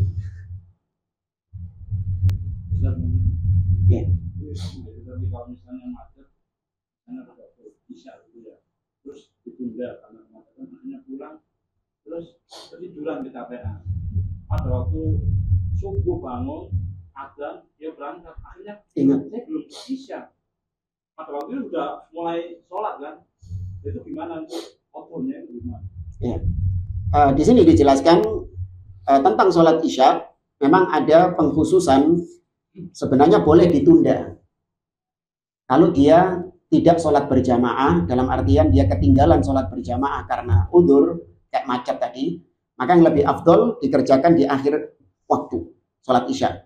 Tapi kalau ada sholat berjamaah, maka yang lebih afdol dia ikut berjamaah. Tapi kalau kasusnya tadi lupa, karena mungkin kebiasaan sholat di awal waktu, akhirnya lupa sampai ingatnya itu baru subuh. Maka di sini Nabi bersabda, "Man nasiya an sholatin falyusalliha idza dzakaraha." Barang siapa yang lupa dari suatu sholat, maka dia langsung mengerjakan sholat ketika dia ingat, meskipun sudah lewat waktunya.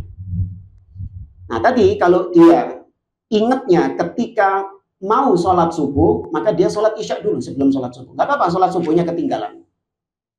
Ya, gak apa-apa sholat subuhnya dia ketinggalan. Dia sholat isya sendirian. Ya, dia sholat isya sendirian di masjid. Kan sudah datang di masjid itu ya. Dia sholat isya sendirian. Meskipun imamnya sudah takbiratul ihram, dia tetap sholat isya. Baru kemudian kalau ada waktu, nututi imam sholat subuh, dia gabung sholat subuh bersama imam. Kalaupun tidak nututi ya sudah. Ya qadarullah wa masya'a fa'al, dia sholat sendirian, sholat subuh itu. Tapi kalau dia sudah takbiratul ihram sholat subuh, ya sudah dia sholat subuh. Paham ya? Jadi sholat subuh, Allahu Akbar. Tuh, dorong sholat isya. Posisi sudah join, login sholat subuh. Ya, maka dia tetap niatnya sholat subuh. Begitu selesai sholat subuh, baru dia mengerjakan sholat isya. Nggak boleh kemudian dia tengah-tengah mengganti niatnya. Sholat isya ini. Nanti imamnya salam, saya berdiri lagi 2 rakaat. Ya. Tetap. Wallahu a'lam. Nanti dijelaskan di sini tentang sholat isya, bolehnya menunda sholat isya dengan beberapa ketentuan-ketentuan. Ada pembahasannya di sini. Wallahu a'lam. Karena syarat pertama yang disebutkan oleh beliau tentang sholat adalah dukhulul waqti, yaitu masuknya sholat. Itu syarat. Jadi kalau sholat waktunya belum masuk, tidak sah sholatnya.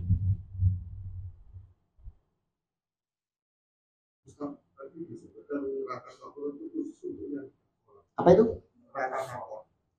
Kalau khusus, wallahu a'lam, nggak disebutkan dari dalil-dalil kalau itu neraka sakor khusus buat sholat. Justru disebutkan beberapa dosa-dosa yang lain di surat Al-Mudaththir. Masalakakum fi saqar qalu lam naku minal musallin wa lam naku nut'imul miskin wa kunna nakhudhu ma'al khaidin. Kami tidak sholat dan kami tidak memberi makan kepada orang miskin, dan kami duduk-duduk membicarakan yang batil.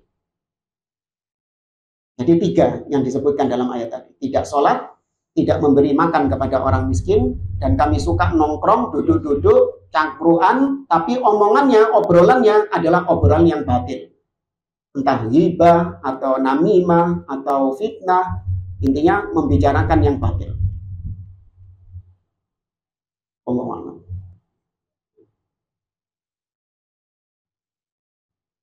Cukup? Ya. Saya kira ini bisa kita sampaikan, kurang lebihnya mohon maaf. Insyaallah kita lanjutkan pada pertemuan yang akan datang. Subhanakallahumma wa bihamdik asyhadu an la ilaha illa anta astaghfiruka wa atubu ilaik. Assalamualaikum warahmatullahi wabarakatuh.